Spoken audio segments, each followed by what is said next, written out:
meus amigos, minhas amigas, Business Analyst do Brasil. Hoje nós estamos o quê? 6 de fevereiro é o dia que nós estamos gravando esse vídeo. Esse vídeo talvez seja publicado lá pro dia 13 de fevereiro ou 12 de fevereiro, mais ou menos. Ainda é o começo do ano, estamos mais ou menos nos primeiros 10% do ano. Então nesse vídeo eu vou trazer algumas tendências para o mercado de Business Analysis. São tendências que já, obviamente, começaram no ano passado, com certeza vão continuar no ano que vem, mas são coisas que a gente vai ver o mercado fazendo cada vez mais. Se você não me conhece, eu sou o Daniel Hausfeld de Aragão, eu trabalho com isso há 10 anos, então vamos lá, vamos começar o nosso vídeo. Aqui embaixo você tem todas as minhas redes sociais, se você quiser saber mais sobre mim. Primeira tendência que eu quero frisar é o próprio crescimento do mercado de BAs. Por que isso? Porque desenvolvimento de software, o código está tendo o custo despencando. As IAs estão conseguindo escrever muito código. Hoje um desenvolvedor conseguia fazer um trabalho que antes você precisaria de 5 ou 10 desenvolvedores para fazer, só que você não tem gente suficiente para escrever esse tanto de requisito.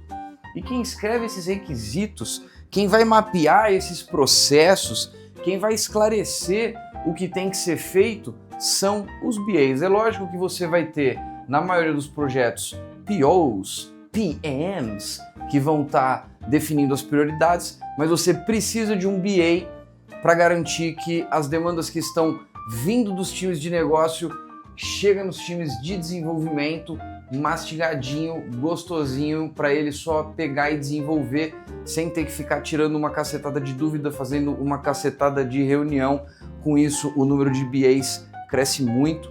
O número de QAs está crescendo bastante também, mas a primeira tendência, então, que eu quero trazer aqui para nós é o próprio crescimento do mercado de BAs. A segunda tendência que eu quero trazer para vocês talvez seja um pouco até óbvia, embora eu acho que para nós BAs ela está demorando um pouco para engatar, que é o uso da inteligência artificial para nos ajudar nos nossos processos de levantamento, licitação, gestão de ciclo de vida de requisito, né? Vamos dizer assim.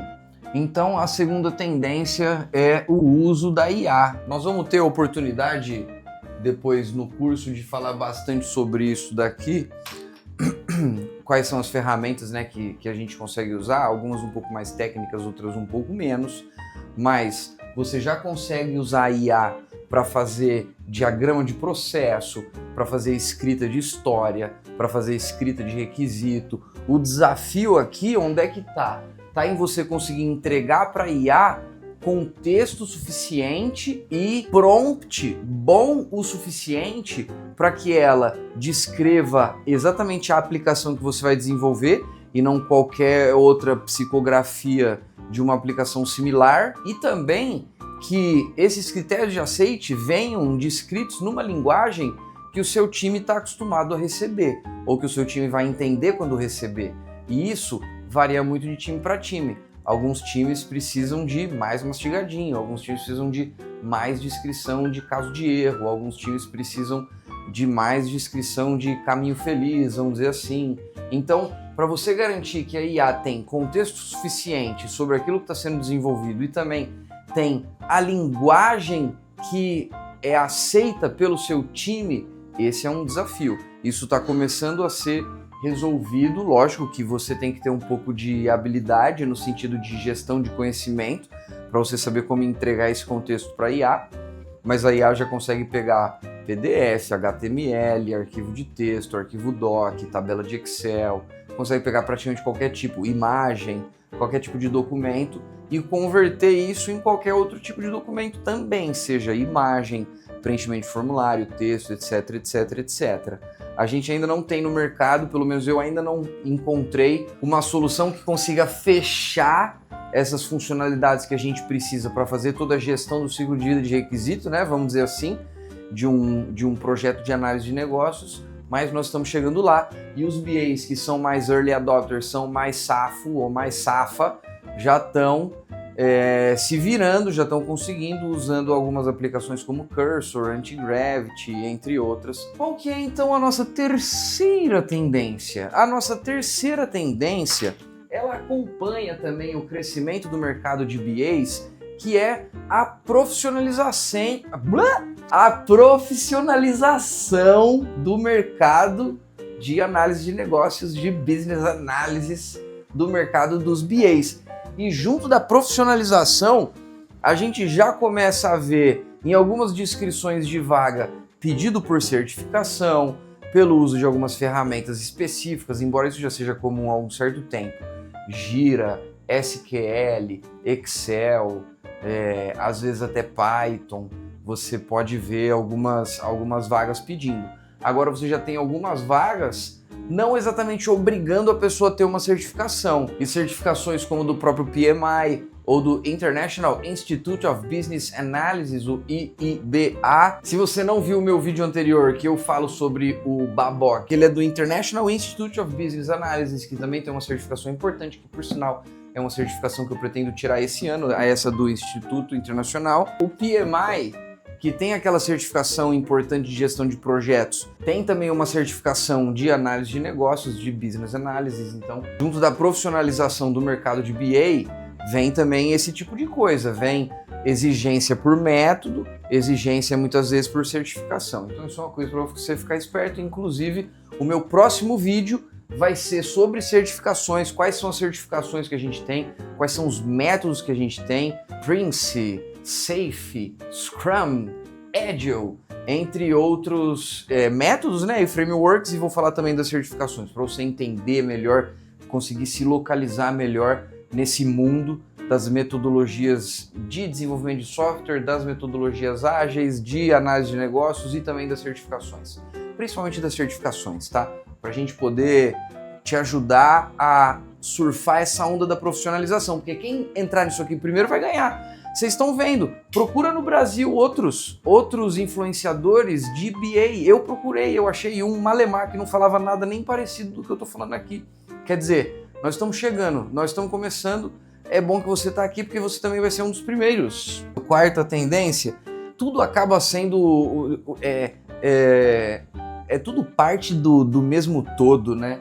Então a quarta tendência que a gente tem para o nosso mercado de análise de negócios é uma espécie de upgrade do nosso nível de maturidade dentro das empresas. Hoje, muitos BAs ainda são meio tirador de requisito. Malemar vai mapear um processo. Então agora a gente deixa de ser esse BA meio garçom, meio tirador, para ser muito mais um BA que busca entender o porquê das coisas, busca entender como as decisões vão levar a resultados de negócio.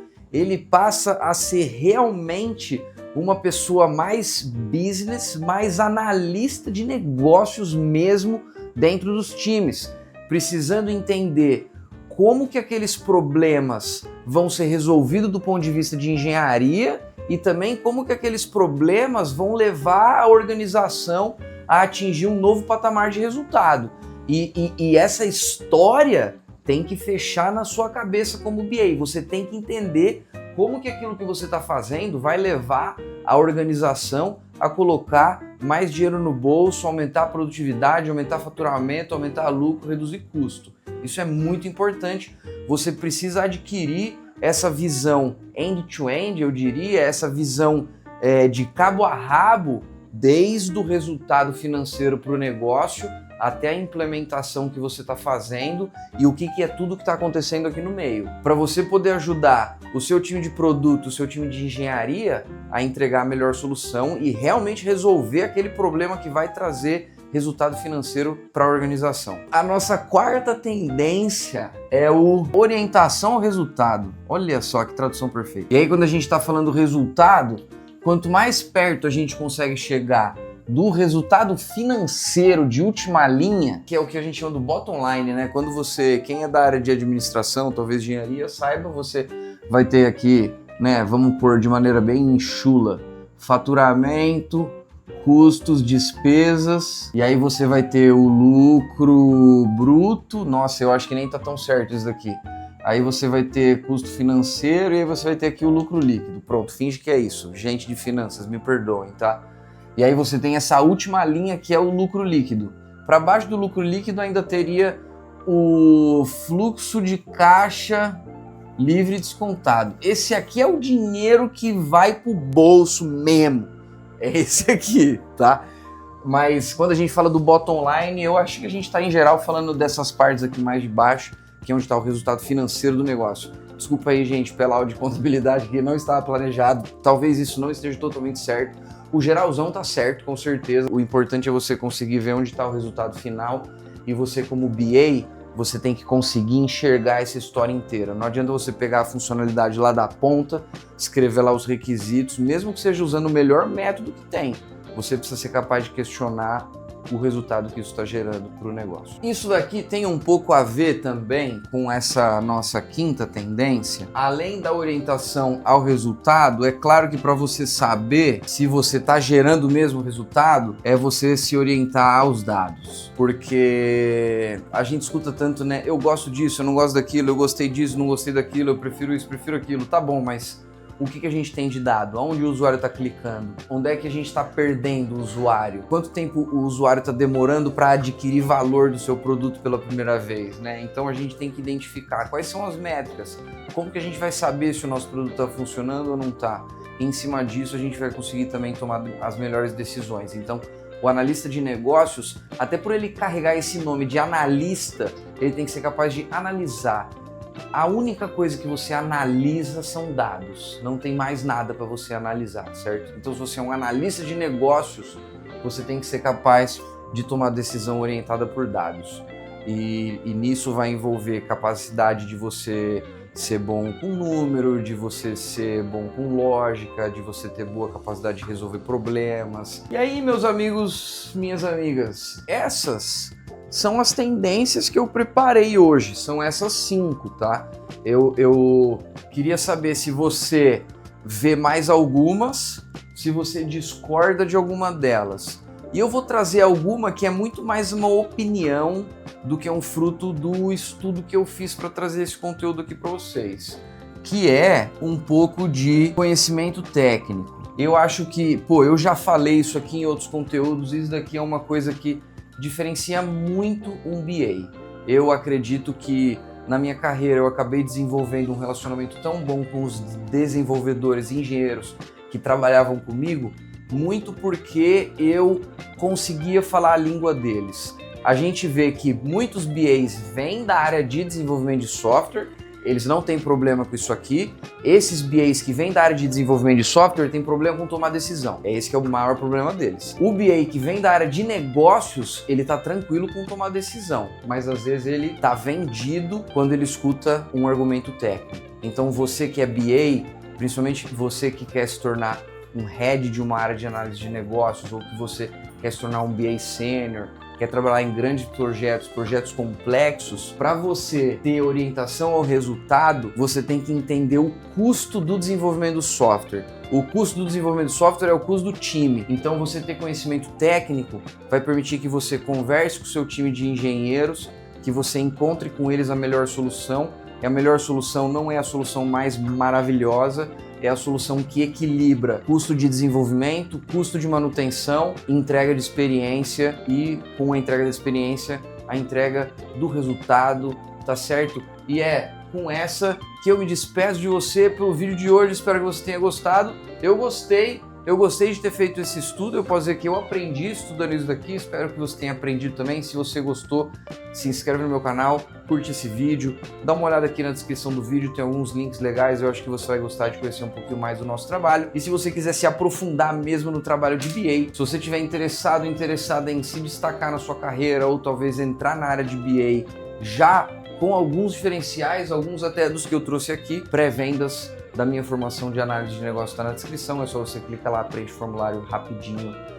Eu espero que você tenha gostado desse vídeo e se você quiser continuar aprendendo ainda sem fazer inscrição no curso tranquilo, temos aqui vários outros vídeos no nosso canal, eles estão aparecendo aqui ou aqui. Você pode escolher aqui um e continuar aprendendo com a gente. Muito obrigado, até o próximo vídeo.